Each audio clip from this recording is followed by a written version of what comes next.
ओम नमो भगवते वासुदेवाय नमः। तो आपका अभिनंदन है, स्वागत है।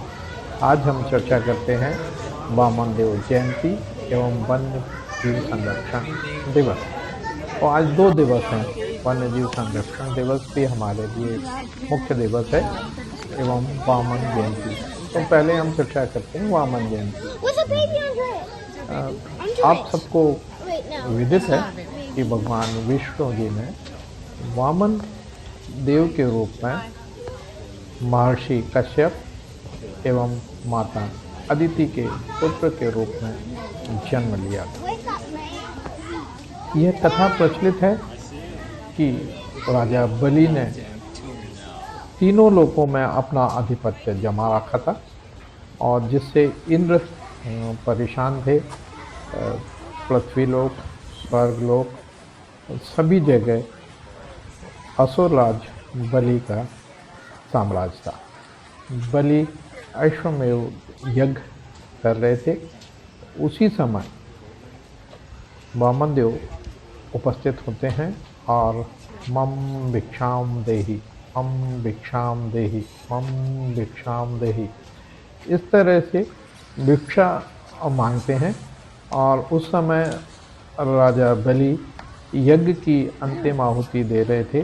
तो उन्होंने जब ब्राह्मण के भिक्षा मांगने के वचन अपने सुने तो तुरंत वो वेदी से उठे और पहले वामन देव को दान करने के लिए वो देखो ना पहुंच गए, उसको भिक्षा देने के लिए पहुंचे। जो साक्षी उस समय शुक्राचार्य यज्ञ करा रहे थे, हवन करा रहे थे। शुक्राचार्य जी ने उनको मना किया लेकिन सच बताएं कि आप तुमने ना पता जाएं, नहीं चला यज्ञ पूरा करने के उपरांत ही जाएं।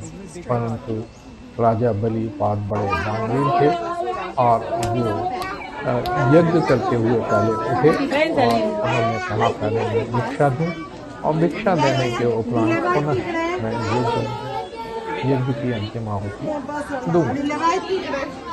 तो मित्रों, जब राजा बलि वामन देव के समीप पहुंचे तो उन्होंने हाथ जोड़ के उनको प्रणाम करा कि वामन देव, प्रणाम निवेदित करता हूँ आपको। आपको क्या मैं भिक्षा में दूँ, आप बताएं। जो भी आप मांगेंगे, हीरे जवाहरात मोती, जिसमें मैं सक्षम होऊंगा मैं आपको अवश्य दूंगा। भगवान वामन देव बोले, हमको यह सब नहीं चाहिए, मुझे तो मात्र 3 पग जमीन चाहिए। तो उसी समय शुक्राचार्य जी आते हैं और बलि से अनुरोध करते हैं कि हे बलि, आप इन्हें 3 भूमि दान ना दें और इनको कुछ भी देने से मना कर दें। मगर राजा बलि दानवीर थे, उन्होंने अपने गुरु शुक्राचार्य की बात नहीं मानी। शुक्राचार्य ने बताया कि ये साक्षात विष्णु जी हैं और जो वामन देव के रूप में उपस्थित हैं, आपको आपकी परीक्षा लेने के लिए आए हैं। राजा बलि भगवान विष्णु के अनन्य भक्त थे। उन्होंने कहा जब साक्षात विष्णु आए हुए हैं, मैं इनके दर्शन कर रहा हूँ। तो उन्होंने उनके चरणों में सादर प्रणाम किया और उनसे अनुरोध किया कि हे वामन देव, आप मात्र 3 पग जमीन मांग रहे हैं, जो कि किसी भी मानव के लिए बहुत कम है। आप कुछ और मांग लें। तो उन्होंने कहा नहीं, मुझे सिर्फ 3 पग जमीन ही चाहिए और मैं अपनी आवश्यकता के अनुसार 3 पग जमीन आप मुझे दे दें। तब राजा बलि ने उनसे कहा, जो आज्ञा, जो भी आप चाहते हैं नाप लें। तो पहला पग में भगवान वामन देव ने संपूर्ण पृथ्वी नाप ली। दूसरे पग में स्वर्गलोक नाप लिया और तीसरे पग के लिए उन्होंने राजा बलि से कहा कि अब मैं ये तीसरा पग कहाँ रखूं।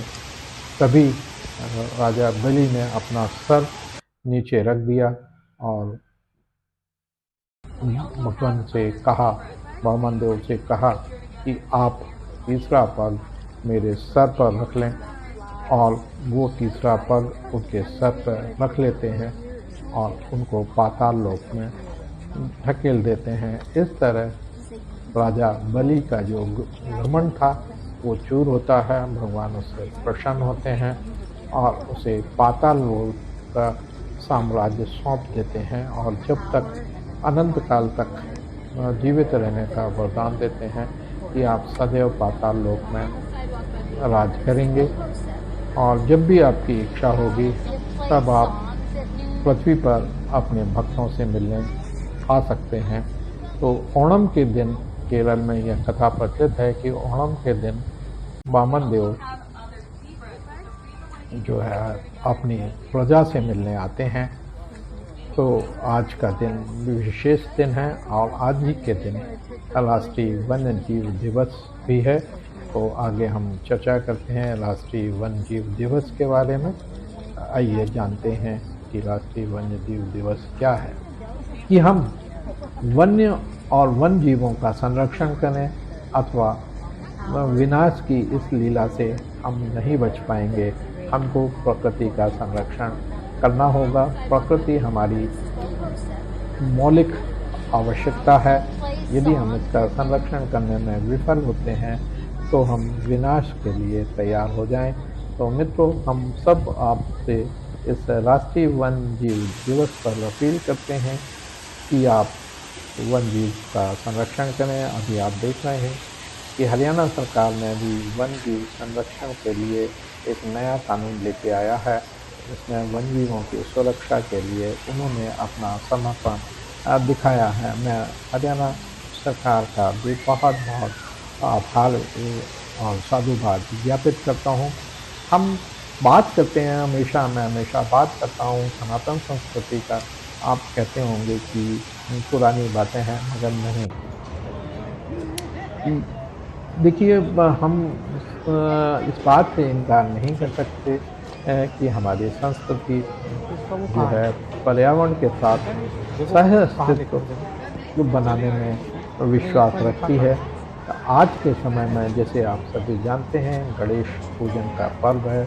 गणेश चतुर्थी से अनंत 10 दिन जो है भगवान गणेश की पूजा करते हैं। भगवान गणेश जी का वाहन मूषक है, जो बहुत छोटा प्राणी है, मगर उसका भी हम उसके भगवान के, चूँकि वो भगवान ने अपनी सवारी उसको बना रखा है, इसलिए हम उसका संरक्षण करते हैं।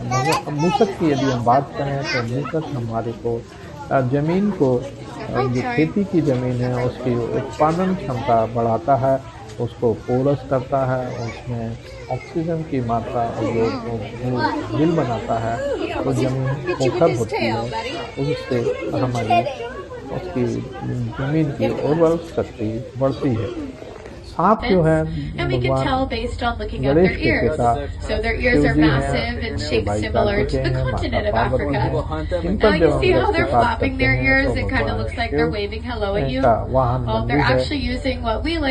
भगवान शिव जो है गले में सर्पों की माला पहने हैं, सर्प धारण किए हुए हैं। पार्वती जी का वाहन सिंह है, बाघ है। So on Kartikeya average, ji an का African वाहन elephant मोर है। will eat anywhere Vishnu from ji 150 to विराजित 330 हैं। pounds तो ये of सारी food चीजें daily, हमको and that is ये all प्रेरणा plant देती matter. है They are कि herbivores. इनका But अस्तित्व, remember, इनका they जीवित also रहना भी poop about 200 हमारे pounds a लिए day. That's अनिवार्य how they है। keep और that हम great इनके figure साथ and he even send cells out. जीवित रह But don't सकते worry, हैं। that यदि waste does हमको not go to waste. We अपना are संरक्षण sustainable करना here है, at the San इसे Diego लेना Zoo. है, We तो keep all हमें that poop. We'll dry it out इनके completely सह and press अस्तित्व it को down into अंगीकार something करना called होगा, poop paper. जो कि It हमें is very हमारी similar to the संस्कृति lined paper शिक्षा that you देती use है। at school and मैंने work. आपको You बताया can कि purchase it here at the San Diego Ganesh ji Zoo. का वाहन Now मूषक the one है, who's walking और away चूहा right है। now, that's उसका Moosey.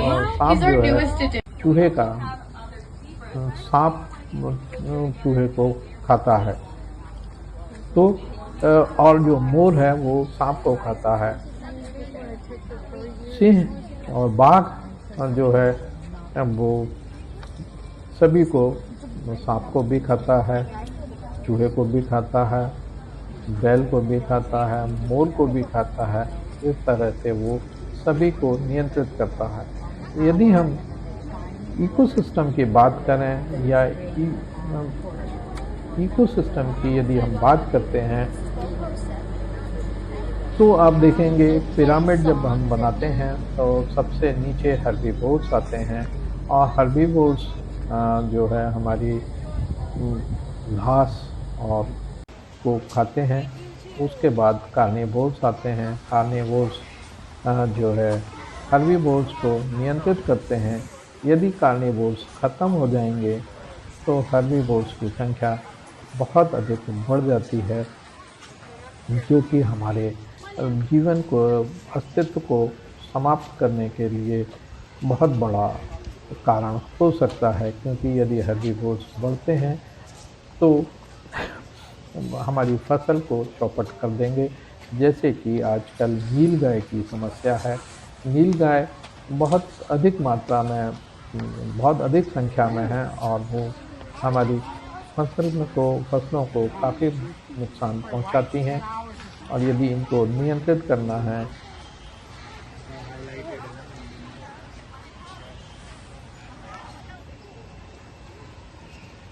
वो देखो ना, उसको ले रहे हो, वो साक्षी। अच्छा बना है काफ़ी, मतलब उनको फॉरेस्ट जैसा वो बना है। लेकिन सच बताएं, सिंगापुर का ज़्यादा अच्छा लगा था। उसका उसमें दिखा ज़्यादा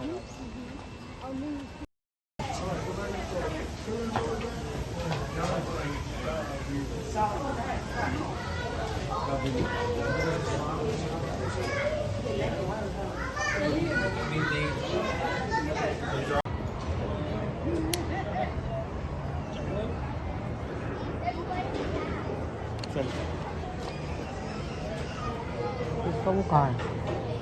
ठीक है, देखो कहाँ लिखा है, देखो। चलिए आगे। नहीं, इसमें लिखा कहाँ है?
What's a baby under it? Is there a baby? Under it. Wait, no, that's not a baby.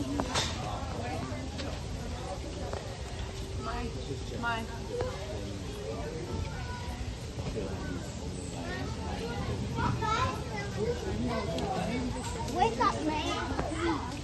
Dad. I see it. We got another damn tour now.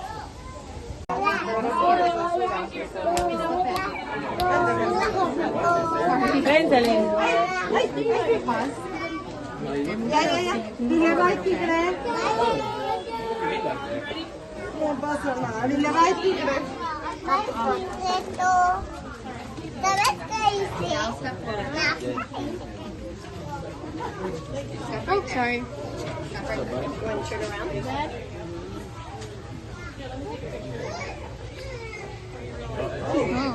What? He almost hit you with his tail, buddy. You're kidding. You have the glasses.